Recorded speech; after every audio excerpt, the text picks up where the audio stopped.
যেসব বাবা মারা সন্তানকে নিয়ে দুশ্চিন্তা করছেন, কথা শুনছে না, অবাধ্য হয়ে যাচ্ছে, কিছুতেই বন্ধুদের সঙ্গ ছাড়ছে না, কি করবেন বুঝে উঠতে পারছে না, অনেকের কাছে গেছেন, অনেক কিছু করেছেন, কিন্তু কোনো কিছুর ফল হচ্ছে না। অবশ্যই ফল হবে, ফল পাবেন এই কাজটি করলে, কিন্তু বিশ্বাসের সহিত করতে হবে। এটা মানতে হবে এই কাজটি করলে আমার ফল অবশ্যই হবে, বিশ্বাসের সহিত করতে হবে। কি করবেন? যে কোনো সোমবার, সোমবার এবং নালে একাদশীর দিন এই কাজটি করতে হবে। 16 সোমবার করতে হবে।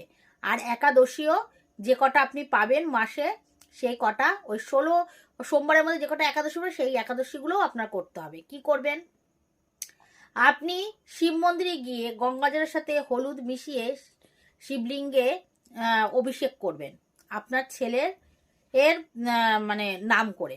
আর কি করবেন? একটি আটার প্রদীপ বানিয়ে তার মধ্যে আপনি সর্ষের তেল হোক, তিলের তেল হোক, ঘি হোক দিয়ে সেই প্রদীপটা শিব মন্দিরে গিয়ে জ্বালিয়ে দিয়ে আসবেন।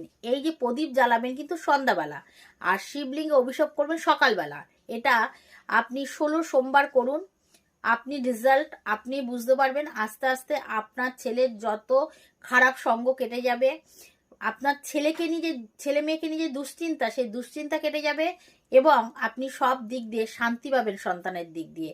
তবে হ্যাঁ, এটা বিশ্বাস নিয়ে করতে হবে, নিষ্ঠাভাবে করতে হবে, তবেই কিন্তু এর ফল পাবেন।